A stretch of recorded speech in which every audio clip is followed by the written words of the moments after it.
Yes, Bill should be here. Bill Yeargin, where are you? Good morning, everybody. Thank you for getting up early with us.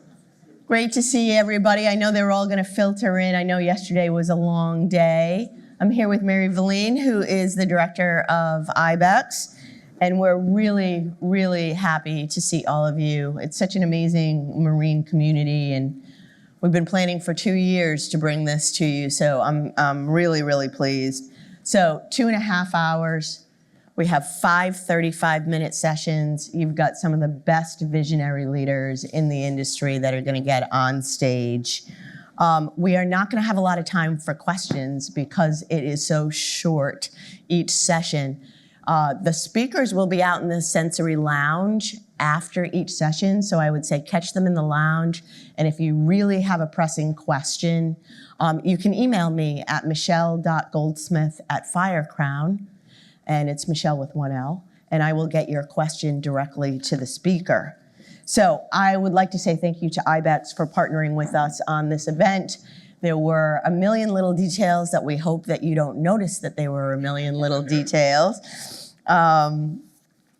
This is loosely based on an event that I go to in New York, and thank you to Zach Hutchinson and Bill for coming with me this year.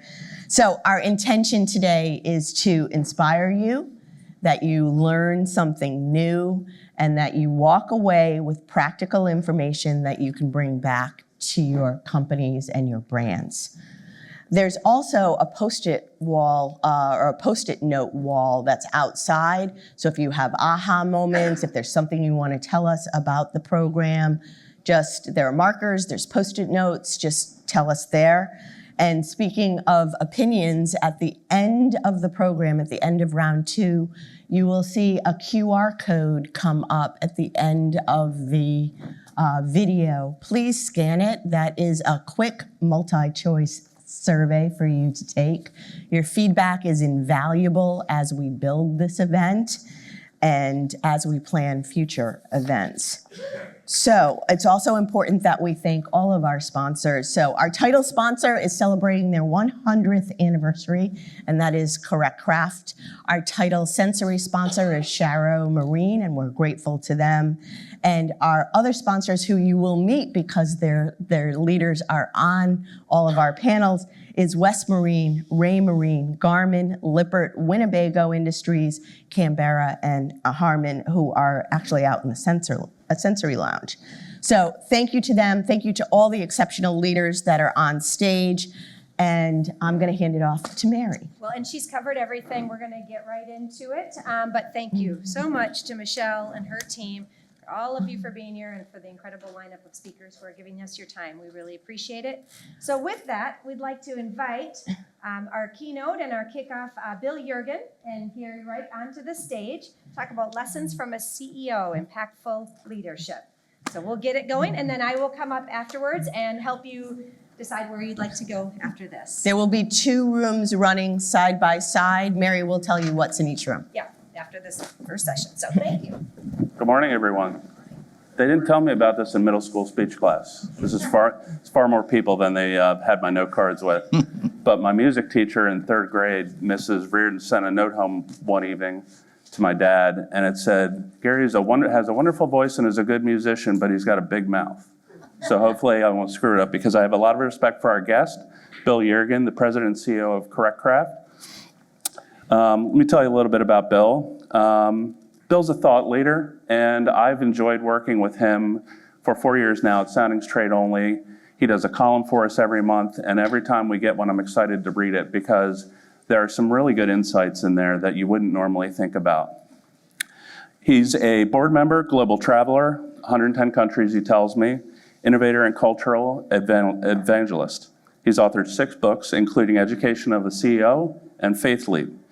Bill has shared leadership insights in innumerable articles and columns over 3 decades and has been a popular speaker at hundreds of events on 6 continents.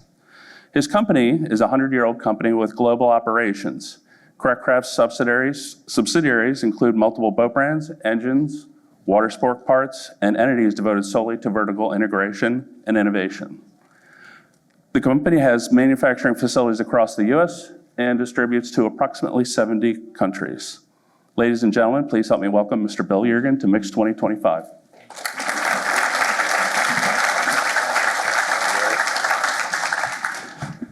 So Bill, we've worked together for, I guess, about 4 years now. And like I said, I've always enjoyed the thoughtfulness of the leadership advice that you give that can range anywhere from a small dealership that sells 6 or 10 boats a year to someone in a major corporation.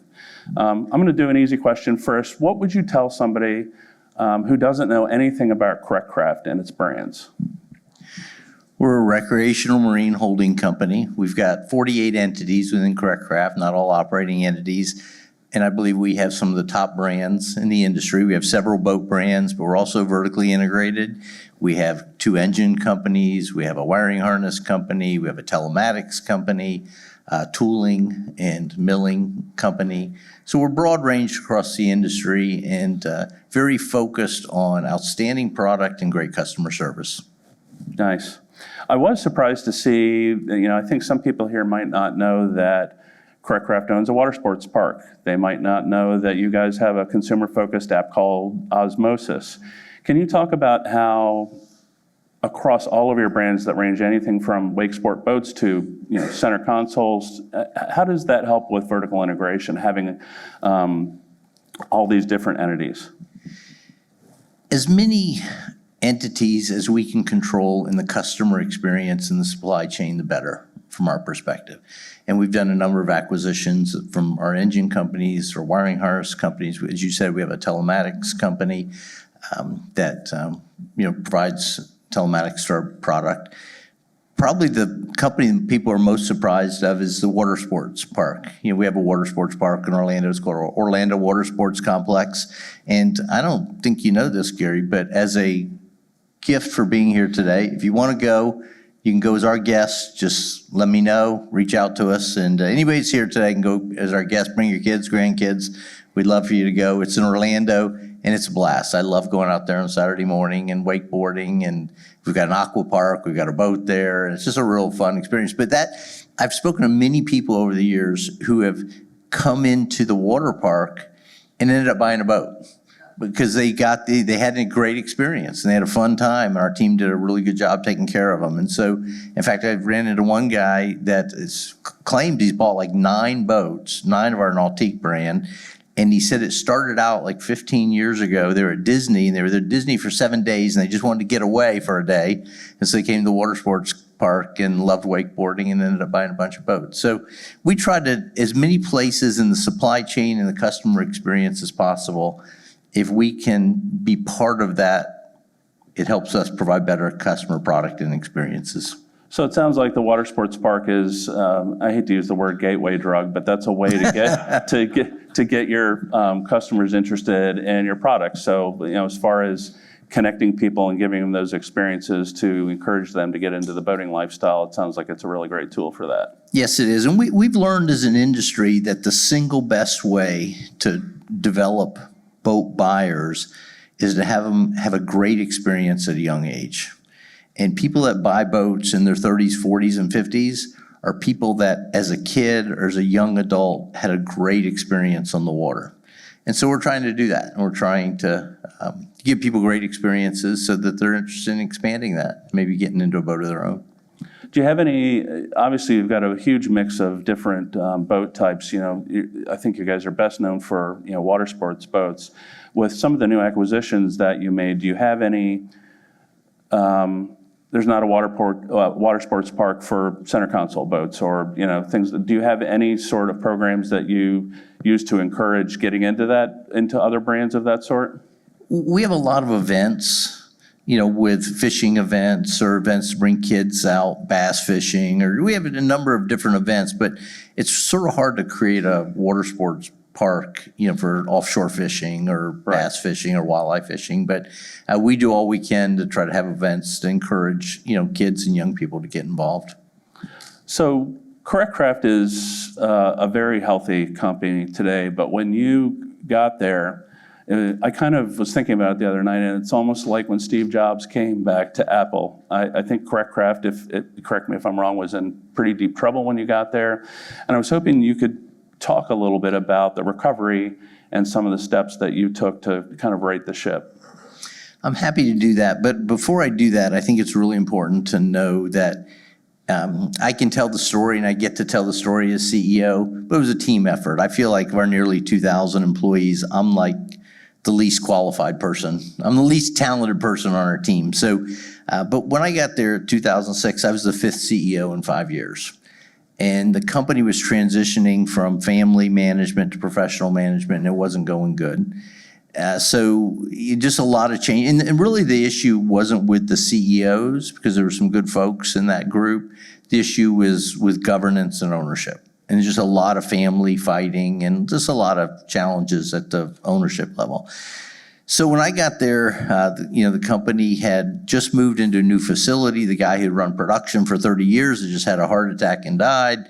It was a real mess. So one of the things, the turning point for us, and there was all kinds of things. We could talk about this for hours, Gary, and I think we only have 2 hours for this session, right? 5 hours, 5 hours actually. So the turning point, though, the turning point for us was a service trip that we did to Tecate, Mexico in 2007. Because I was working hard. I was coming in at 7 in the morning, working till 9 at night. I was trying to tell everybody we're going to turn this around. We're going to do great things. We're going to use our platform for good. But in 2007, I went with 25 employees down to Tecate, Mexico, and we built a house for a homeless family. Everybody thought it was a bad idea. I mean, I had board members, I had owners, I had everybody saying, "What are you doing? The ship is sinking. Why are you going to take 25 employees to Tecate, Mexico and build a house?" But we needed a dramatic culture shift. So we went, and I was saying we're going to use our platform for good, but nobody was even expecting me to be there very long, much less actually implement what I was saying. So, it went to Tecate, Mexico. It was really, really difficult time.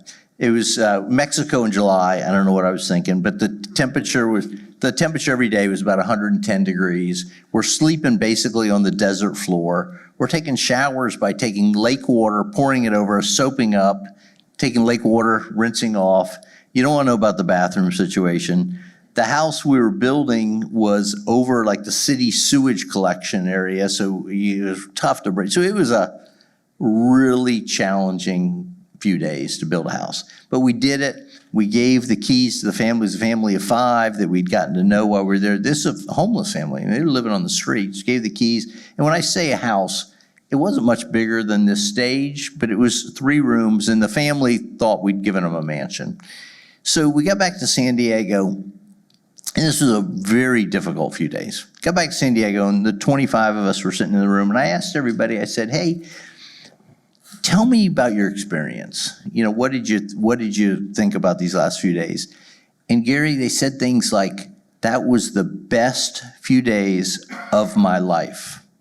They said things like, "I can't wait to do something like that again. I can't wait to tell my kids. I've never done something so impactful." And that was the turning point for Craft. We were losing money. We were in a facility building boats. So we didn't know how to build. I mean, it was a mess. But that was the turning point, because now everybody rallied around the fact that we're going to use our platform for good, we're going to have an impact, and we're going to do some really cool things. Since then, I've taken employees to Cambodia, India, Ethiopia, Uganda, Kenya, all across the Caribbean, all across Central America, because we want to use our platform for good. And people want to be part of something inspiring, and they want to be part of something big. And I have employees tell me, "I don't know that I'll ever go on one of those service trips, but I just want you to know I love working for a company that cares and wants to use its platform for good." So anyway, that's a long answer, but that's the story, and that's the turning point. I wrote a whole book about this called Making Life Better. I'm not trying to sell books. We'll give you one if you want one, but that tells that whole story. Nice. Well, if you fast forward to 2025, we've talked about this just through email. You guys are on track, or hoping to be on track to be $1 billion company this year. Can you give us a little update and tell us how Craft is doing today? Sure. We were in 2009, admittedly a bad year, we were $39 million. In 2023, we hit our goal of becoming $1 billion. And now our goal is to become a $2 billion company. We have slipped a little bit below the billion just because of the market. Our biggest market, towboats, is down almost 50%, but we're still pretty close to it. And so our goal, we hit our $1 billion goal. We've set a new goal, $2 billion. And I'm stepping down as CEO next April. I'll be chair, so I'll still be involved on the periphery. But our team we got a great team, and I have no doubt that they're going to reach their $2 billion goal. A little bit of shifting gears. Bill and I connect maybe once a month, only by email, and I still feel like I know him, and I still feel like we've got a little bit of a connection. The one thing that has always astonished me is I can send him an email in the afternoon and have an answer within an hour, which for somebody who's running, all of these brands seems pretty remarkable. So I thought folks would be interested to know whether you're doing board meetings or you're, giving interviews. How do you manage your time? What does a typical day in your life look like? I saw an interview with Tim Cook of Apple, and he talked about getting up early and what he does at each part of the day. How do you manage it all, and what does a typical day in your life look like? Well, first of all, I don't want to remotely compare myself to Tim Cook of Apple, but one of the comments that I get most often is, "I can't believe how responsive you are." And because of that, I generally respond very quickly. But what people don't know is it's actually a mental instability, I think, because I can't stand to have open items in my inbox. So when I get something, and I think it's a time management tool, and something I learned some session years ago, 20, 30 years ago, said you never want to look at anything twice. So if I get the email and I open it, there's about a 95% chance I'm going to respond right there. I'm not going to leave it and think about it and come back. I'm just going to respond for better or worse. And so it's might be more of a mental imbalance than a responsiveness, but I just need to get, if you're familiar with the Myers-Briggs, I'm a really high J, and I just need to get it done. So that's my secret. Nice. Let's talk about acquisitions. There have been a lot of those in your tenure at Correct Craft. What is your approach to looking at a company and going, hey, this is a good match for Correct Craft, and this would be a good brand for us to bring in? What's the secret sauce there? So we want to have great brands, in our company, and I believe we've done a lot of acquisitions the last 15 years. I believe we've brought in some really, really good brands. But the real key to our acquisition strategy is we're looking for sellers who care about the company the day after closing. There's a lot of people that are just they just want to get the highest possible dollar. They want to squeeze out the last dollar. And I respect that's their choice. It's their company. They can do with it what they want. But I tell people often, I say that you're going to, that extra, we're a strategic buyer, which means we don't have an exit strategy. Most of the time when you sell a company, a high percentage of the time, you're selling to somebody who's going to do everything they can to optimize it and sell it in 3 to 7 years, okay? Especially if it's a private equity deal. And so that's not us. When we buy a company, I'm not saying we never would sell, but we never have, and we're going to get through the end of my tenure without selling one. So, there's no plans to sell. So we have to buy right. Otherwise, we're just doing a disservice to the company. So I tell the sellers, I'll say, if you care about your brand, your legacy, and your employees, we'll commit to you that we're going to do everything we can to invest in all three of those. And we'll commit to you that we're going to, and I think we've got a track record of doing that. But if you're looking for the top dollar, we can't always do that. We pay a fair price. Believe me, we pay a fair price. We're not bottom fisher. We're going to pay a fair price. But some companies will come in and they'll overpay because they know they're going to go in and they're going to strip all the things the seller loves and try to flip the company in a few years. And so if you care about the future of your company, and then sometimes I'll say to them, that extra little bit of money that you're going to get, you're probably going to die with it. So it's not, you're going to die with it in the bank. So it's not going to change your life, but I tell you what will change your life. As a year after you sell the company, when you see it being destroyed or you see them doing really bad things that are impacting your employees, your brand, and your legacy, that's going to bother you a lot. So we we've bought great companies. We've got several opportunities we're looking at right now. We want to continue with acquisitions, but we want to make good, smart, strategic deals that we can commit to a lifetime. I mean, no, we want to build a company, we're not looking to flip something to sell it.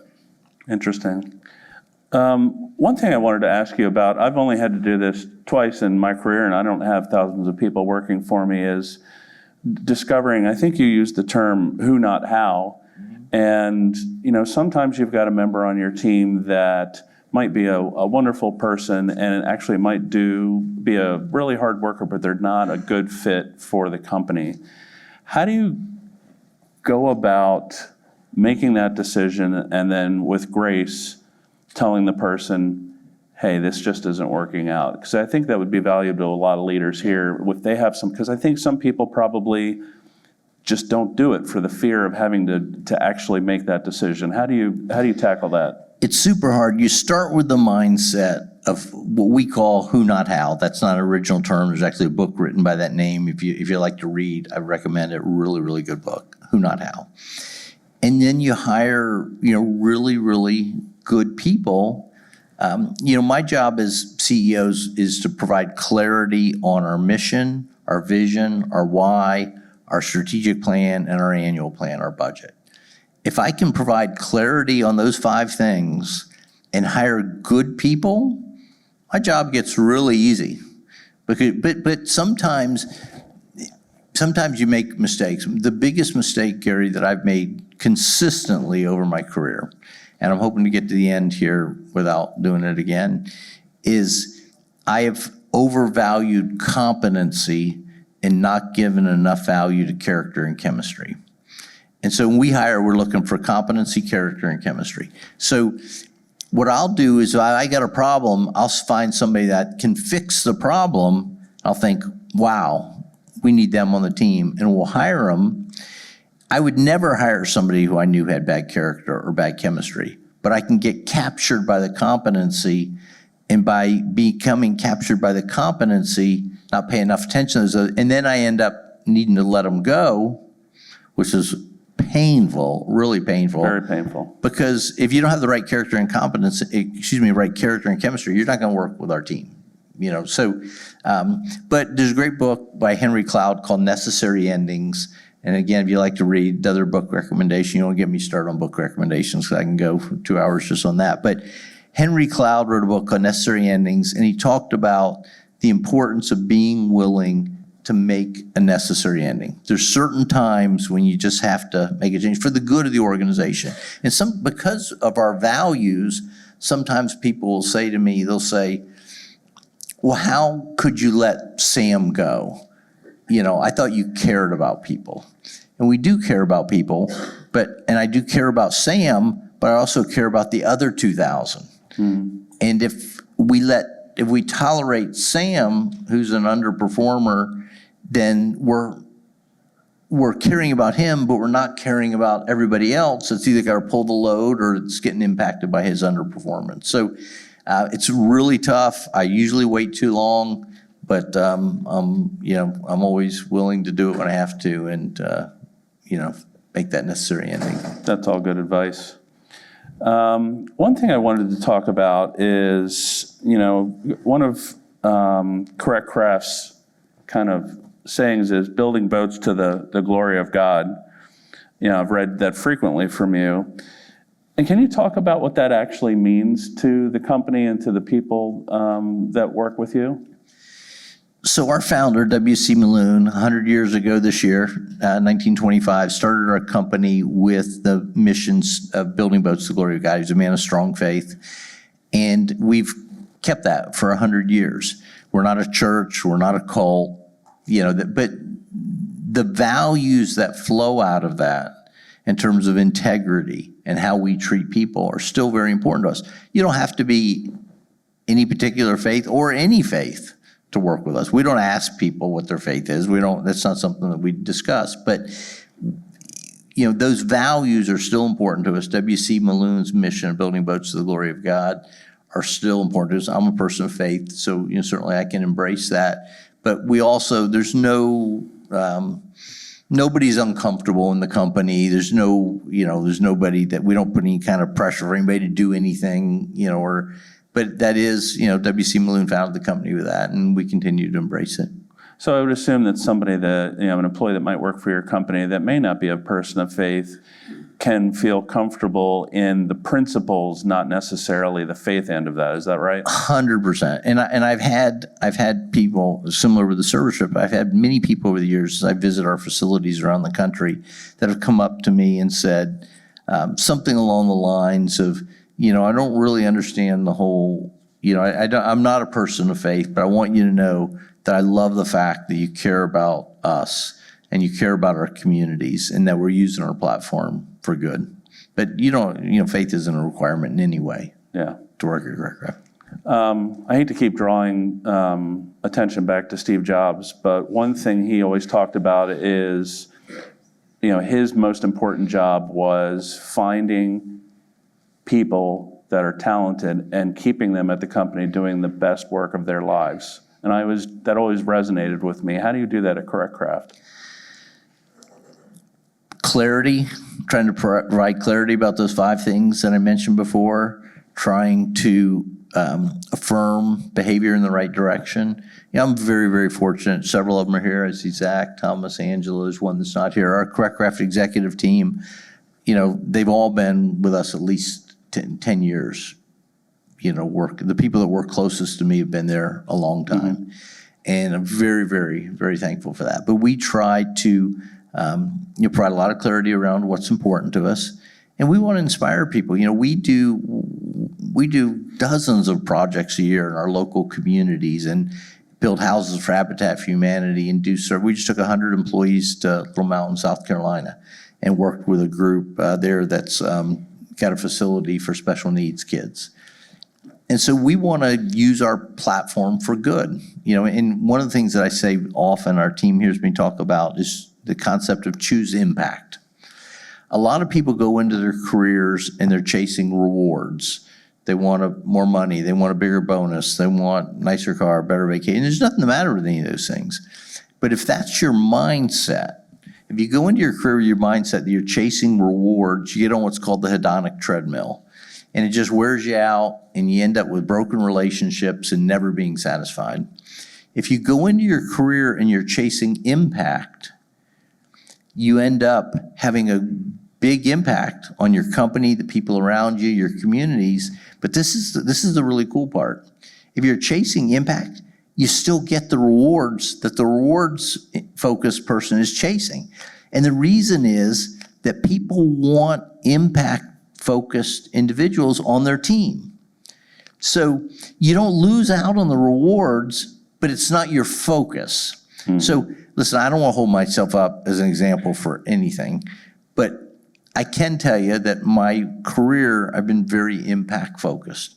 How do I impact our team? How do I impact our communities? Mm-hmm. And yes, I've been rewarded, and I'm thankful for that, but I've never made a decision ever based on money or how it was going to impact my bonus or any of those things. I want to chase impact.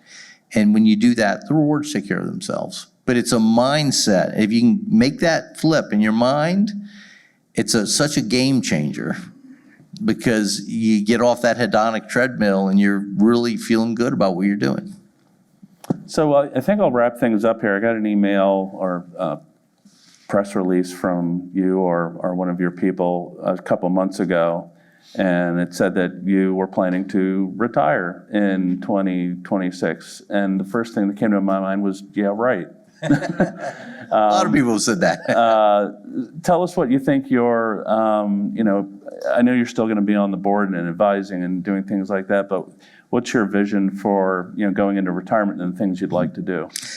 A lot of people have asked me, why are you stepping down as CEO? And I'm stepping down next April and or March 31st, actually. And it just feels like the right time for our business. It's the right time for me personally. I'm not using the retirement word, Gary, because I plan to be involved with stuff. I can never just sort of, sit around. But I think it's the right time for me. I want to stay busy, but I don't know that I want to stay $1 billion CEO busy. Right. You know, so it's, so we've been thinking about this for, years. The board and I have a CEO, we had a multi-year preparation process to prepare, our team. We've tried to do all the hard things, get that out of the way, so the next CEO just focuses on growth. And we looked at, it was really important to me to have internal candidates. We looked at internal candidates and selected Zach Hutchinson. Zach's right down here on the front row. And so Zach will be stepping into that role next April. I'm on the board now, but I'm going to transition to board chairman. I will be involved, but I'm going to be out of Zach's hair. I'm going to let him do his job. I've told Zach, don't worry, if I wanted to stay in charge, I wouldn't be stepping down. So Zach and the team are really well prepared. I think our organization, I think we've done the hard things. And so I'm just looking forward to having a front row seat to, a lot of growth and them doing a lot of great things. And I'll be there to help as much as they want. And if they don't want, that's fine. I'll do whatever they need. So for me personally, I'm involved in a couple of boards. I'll stay involved in that. I've been to 110 countries and it's just over the last 40 years. So I'm not necessarily looking to travel, but maybe a little bit. But I'm looking forward to it. It's gonna be an exciting time. Well, selfishly, I hope that occasionally you won't mind sending us a column and tell us a little bit about the retirement life. And I'm gonna have a lot of free time, so you might be getting 2 or 3 a week. I'd be totally fine with that. But I certainly wish you the very best in your retirement. It's been a real joy working with you in the limited work that we do together. And ladies and gentlemen, Bill Yeargin. Thank you, Gary.